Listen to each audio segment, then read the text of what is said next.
Yes, this is the ruling. The matter is fixed for hearing for the 11th, 12th, 13th, and 14th of November 2024. The date was fixed on 22nd of May 2024. The today's successive hearing of the matter was informed by the prosecution intimation that there were 20 more witnesses to be heard. 9 prosecution witnesses have so far testified and are sequentially as follows.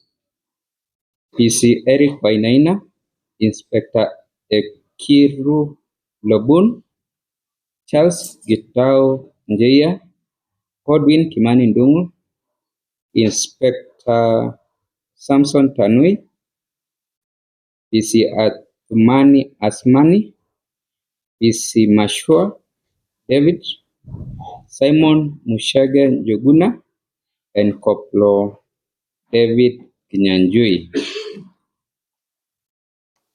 When the matter came up for further hearing this morning, and in a rather dramatic turn of events, the prosecution made an application to have the matter withdrawn under Section 87A of the Criminal Procedure Code.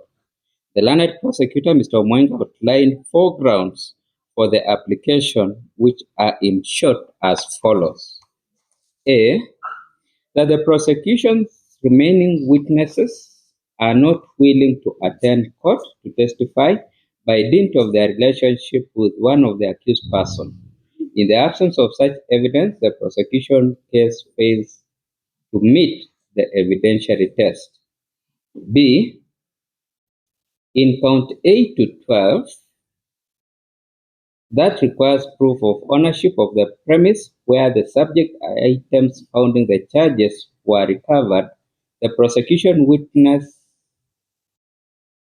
is lined up to prove that named Njoki is the mother-in-law to the first accused and not willing to testify, hence his absence. Hence, in absence of evidence, the charges cannot be sustained. C, that following this court's direction that the defense be supplied with various requested OB extracts, it was established that the officers who visited the first accused house did not book themselves as required in their respective stations' occurrence books, an act that greatly jeopardizes the entirety of the prosecution's case. D, that clause 461 of the guidelines on decision to charge makes a provision for continuous review of evidence, and given the evidence taken so far, it became necessary that the decision to charge be reviewed to that extent given the circumstances. It is for the above reasons that the prosecution sought to have the matter withdrawn under Section 87A of the Criminal Procedure Code. This application attracted the following responses by the counsels for the accused persons. Mr. Ndube had this to say. He submitted that in the course of preparing for the defense, he had a teleconversation with Mr. Omwenga, the learned prosecutor, who did not intimate to him his intention to make the present application. He submitted that the prosecution, having admitted insufficiency of evidence to sustain the charge, then they should apply Section 204 of the Criminal Procedure Code, which would result to the acquittal of the accused persons.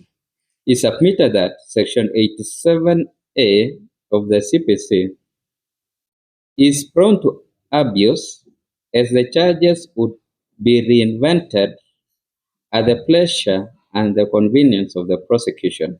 He stated that the nature of the witness relationship with the accused person is outside the scope that is excusable in law to testify against one another. He submitted that the application of Section 87A of the Criminal Procedure Code is in itself a technicality within the meaning of Article 159 of the Constitution, as it will aid injustices against the accused persons. Mr. Mungiki submitted on his part that inasmuch as it does not oppose the prosecution's application, the applicable section according to him is Section 210 of the Criminal Procedure Code. He submitted that in the prosecution exercise of powers under Article 157 of the Constitution, the prosecution is bound by the tenets espoused under Article 10 of the Constitution so as to promote the national values and principles of governance, including patriotism, national unity, sharing and devolution of power, the rule of law, democracy, participation of the people, human dignity, equity, social justice, inclusiveness, human rights, and non-discrimination. It submitted that in the exercise of its powers under Article 157 of the Constitution, the prosecution should not, as in the case herein, be driven by ill motives of aiding to the use of the criminal process to settle scores, including political scores. He submitted on the biblical parable of salt and pepper.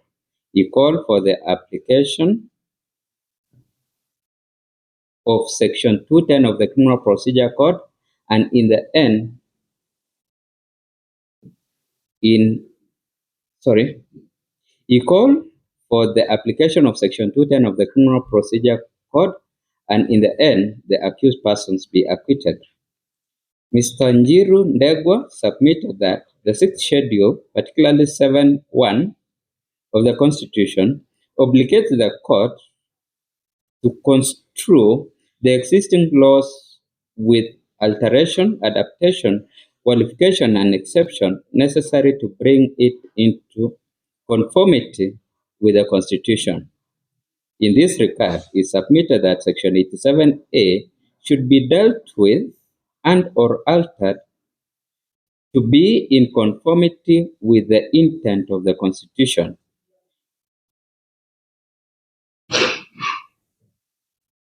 In the context of the case herein, the learned counsel submitted that discharging the accused under Section 87A of the CPC in the present context would water down the rights of the accused person as guaranteed under Article 50 of the Constitution, as a discharge would make them available to rearrest and subsequent judge by the prosecution over the same facts, which facts are admitted by the prosecution to be so insufficient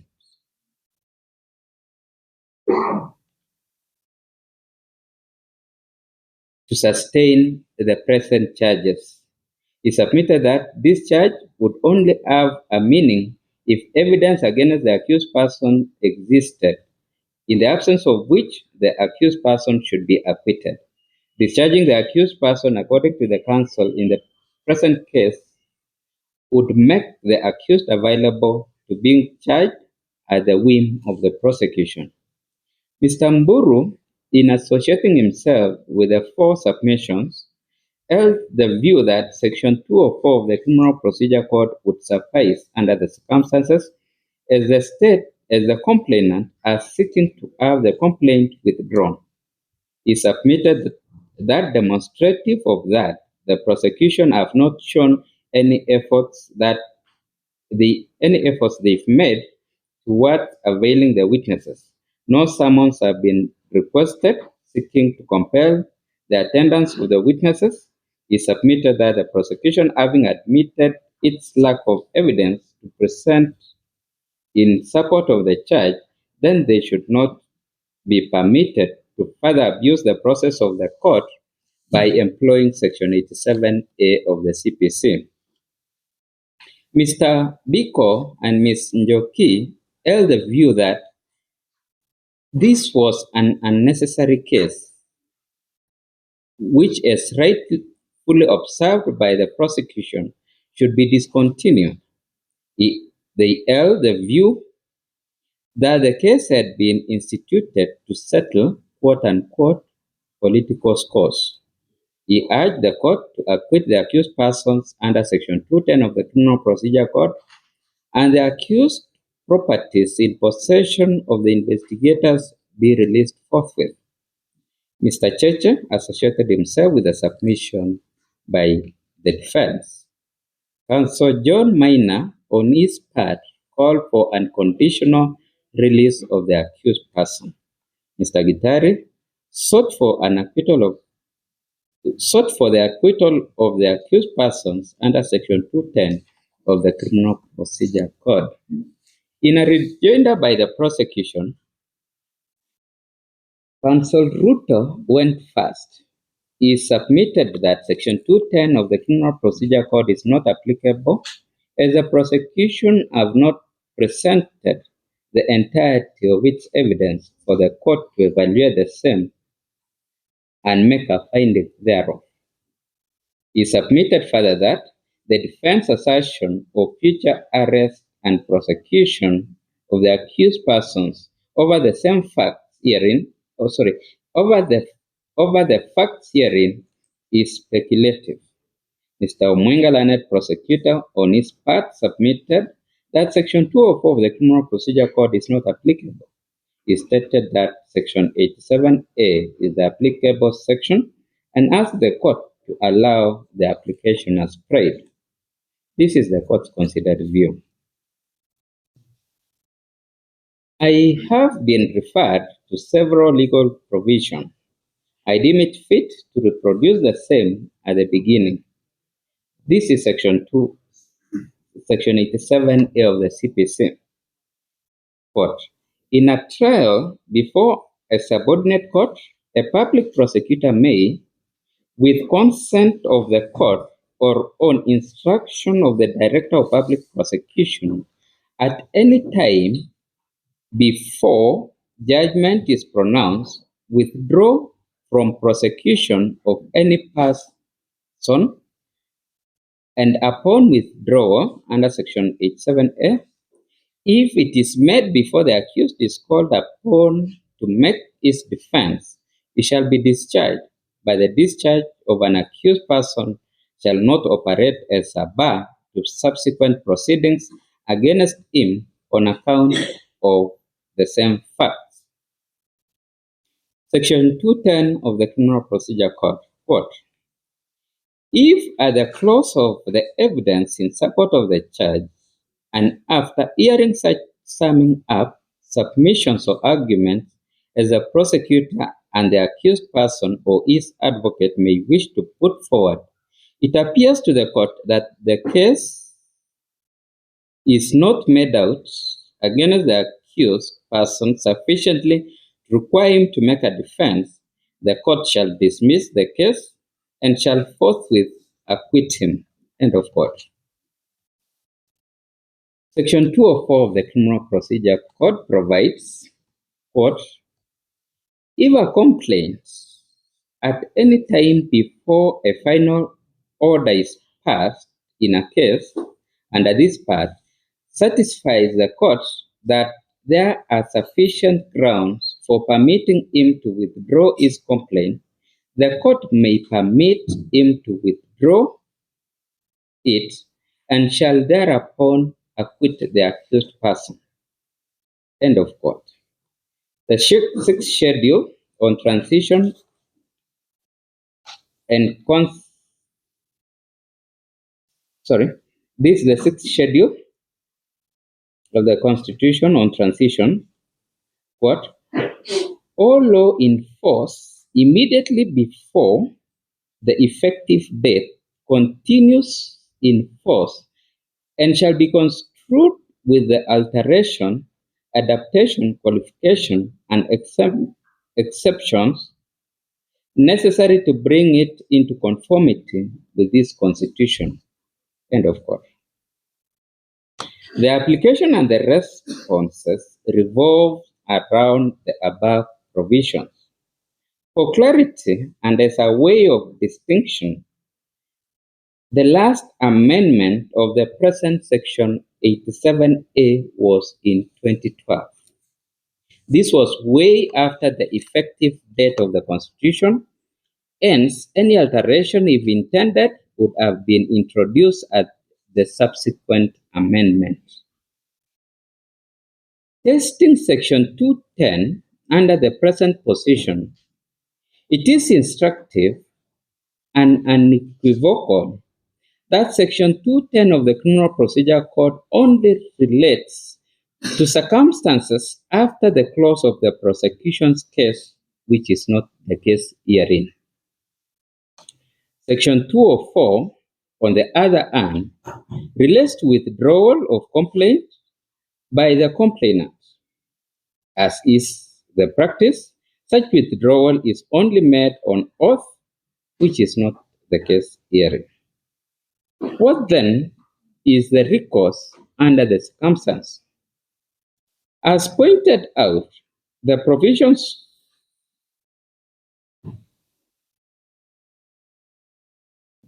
the prosecution sought to employ withdrawal of the case herein under Section 87A of the Criminal Procedure Code.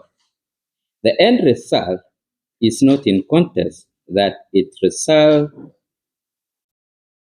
if allowed, to a discharge and does not bar subsequent charge of the accused person on account of the same fact. This is not a termination of a case per se. The case would remain alive and at the whim or discretion of reinstitution by the prosecution. The case shall remain hanging on the neck of the accused person. The accused person shall live in perpetual fear of rearrest and reinstitution of the charges on similar facts. In deciding whether or not to allow the application, the central principle to be borne in mind is whether the thresholds have been met. In exercising discretion under Section 87A of the CPC, the court must satisfy itself that the threshold for grant of such order is demonstrated.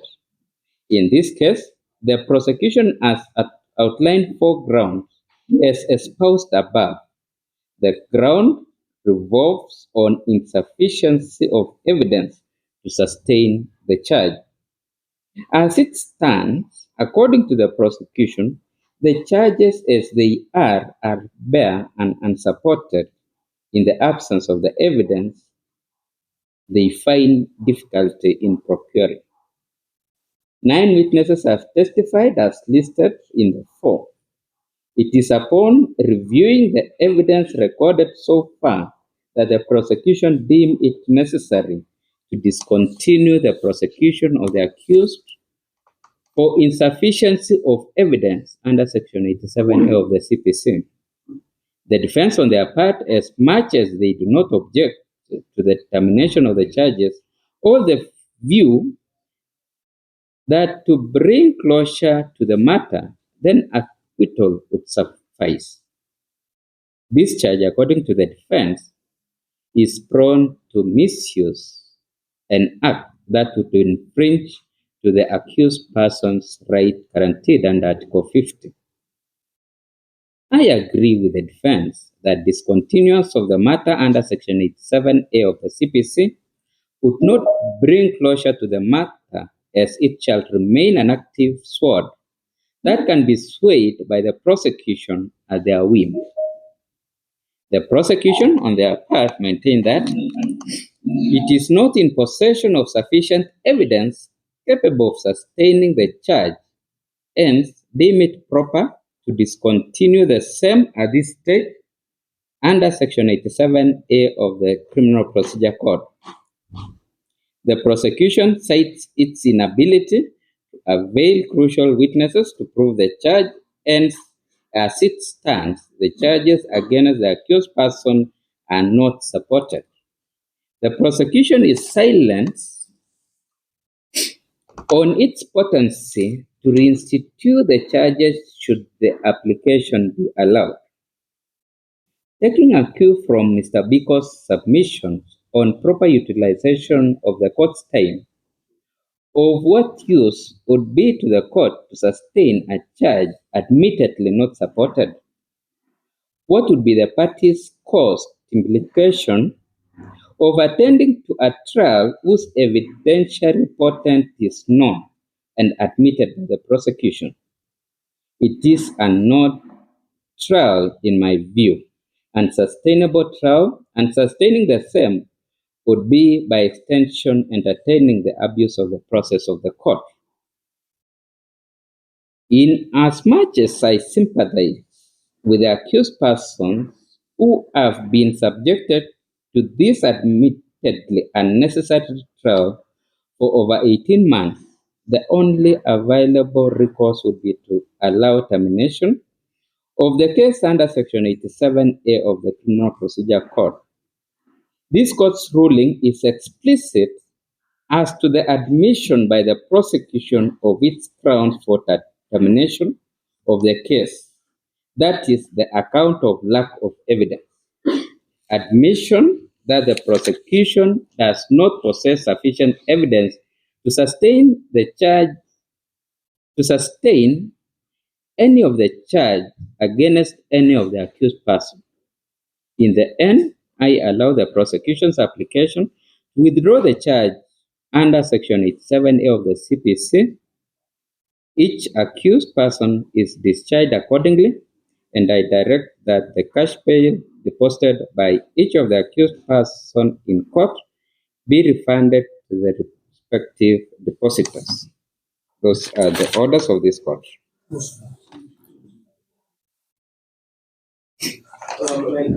We highly appreciate the ruling of the court.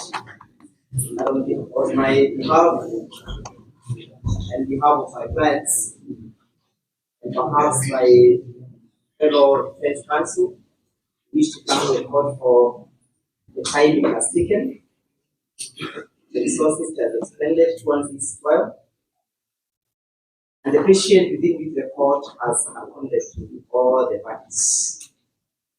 We highly appreciate. And should there be a recommendation to a higher bench,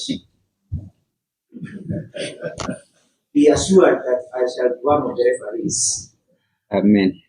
As such honor, my clients once more, allow me to wish the court a happy new year, a Merry Christmas, and Happy New Year. Thank you.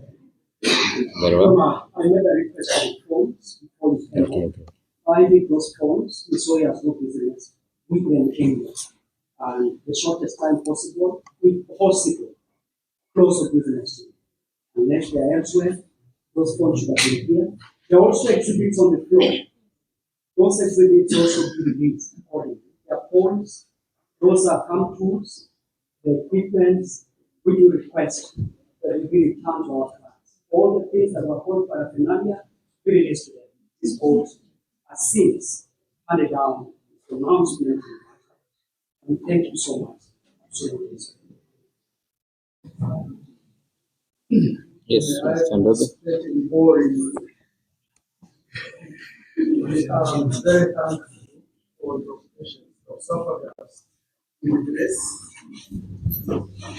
I also thank the prosecution for the courage to admit to the insufficiency of evidence. This is not always, like I said earlier, more we have had a history. That doesn't speak too well, but now I can say that we are making a stand, we are on the same to get into a better place. I would like to thank the court too for the reason that even in the morning at praying outside, we were sufficiently gracious to arrange for another sitting members of the public who had offered come to participate and see what's happening. So our prayers for good health for both you and our clients who have given us the privilege to send them, not everybody who gets the privilege to present like so Dawoodi those fellows who may not know, or the first accused who is notoriously known as a patriotic Kennedy. So we are grateful, Your Honor, I, as I sit down, say thank you, but as a conclusion, we are requesting that we are supplied with a certified copy of the proceedings and this ruling for posterity. This is a ruling, a decision. Notwithstanding that we disagree with the outcome, the end result, but I think it is quite sound. It will take us time to reflect and possibly recommend amendments to the CPC, that is 7A, to deal with it conclusively, so that this will be really decision by some officers to charge people and then come and say, sorry, we did not conclude on the investigation issues. And lastly, and this I am not addressing the audience particularly, but to ourselves as Kenyans, and more especially the police officers, I was shocked to hear from the prosecution that the police officers who were rounded up from different jurisdictions did not keep a record of themselves plus the arms they carried. Your Honor will recall, and this is from the record, that our theory has been we planted some things on, especially the first accused. What stops any police officer from planting things if they can carry arms from their stations, walk away without a record? No wonder Kenyans have been abducted by people who are not on duty, and the officers senior to them don't know. And you may want to be reminded, especially my colleagues from there was a police officer who was caught in Nairobi collecting bribes from motorists when he was on duty, or he was off duty, was on leave, and there was actually posted Makueni. That is the kind of behavior, the laxity that we are seeing in our police service. May I call it police force because they have not disciplined in their mind. They are actually on the service. But this police force is supposed to be a service because that's what we expected in the new constitution. They need to reflect and change their behavior. And lastly, for my friend Njenga, we take the outsiders to leave, we should be reminded politely that those, what do we call those, the guidelines, the decision to charge guidelines, they are not law. That's not the standard. We base our decision to charge on the constitution and the federal court. Thank you. And have a good day. Thank you. Just one because my colleagues have said it all. The owner have spoken because what we are doing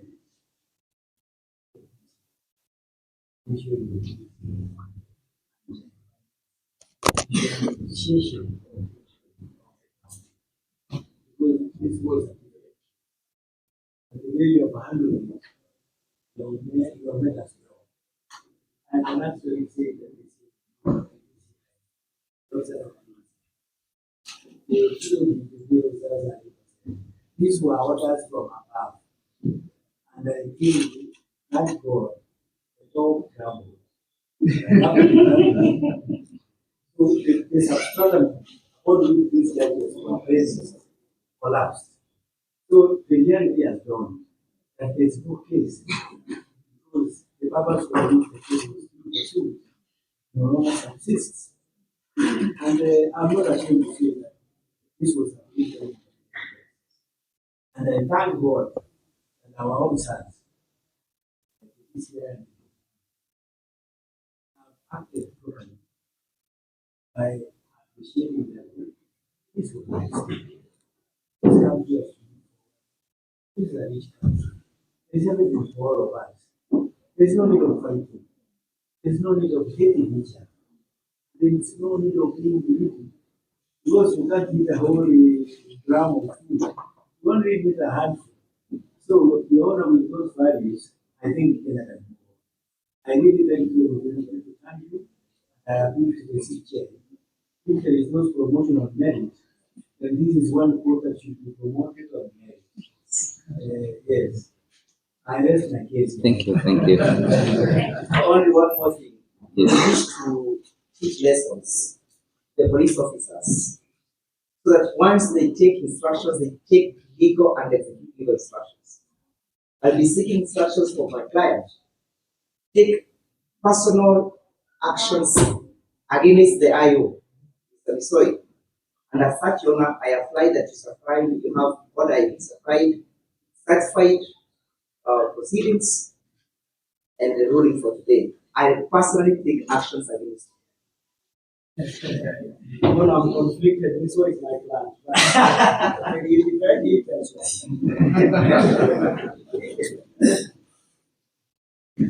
Yes. Just like everybody else saying, I discuss it. And surely it's out. But fit for the bench.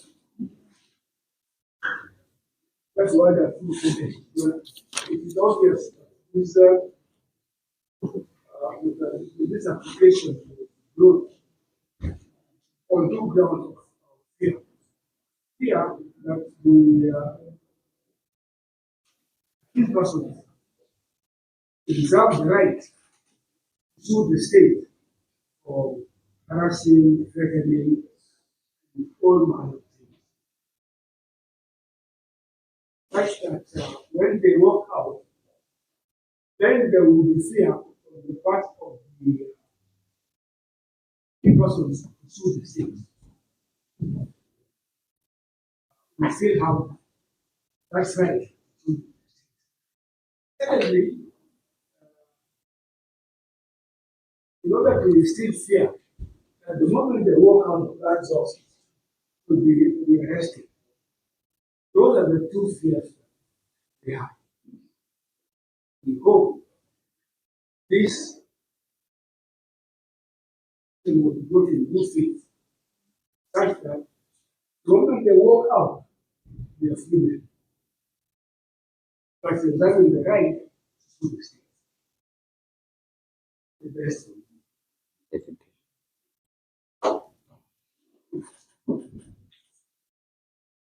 Yes, sir.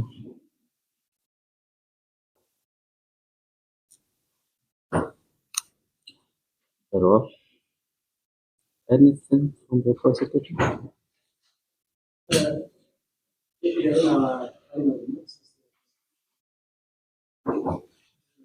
is a point of view, as well as justice. The law has been followed.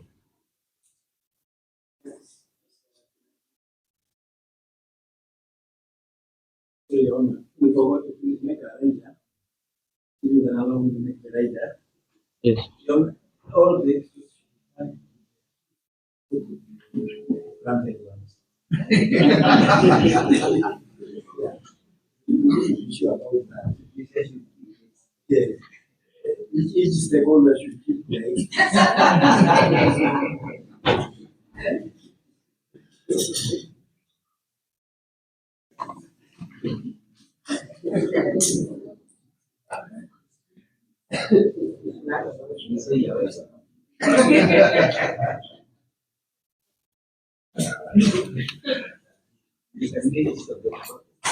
Yes. Yes. Following.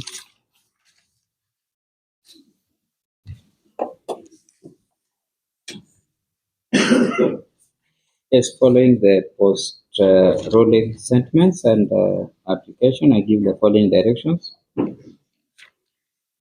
That the court's proceedings and rulings to be typed and certified and it be made available to the parties. The items recovered from the accused, particularly the phones, be released to the accused persons forthwith. The release shall be through the IO. That is all. I wish you well and thank you very much.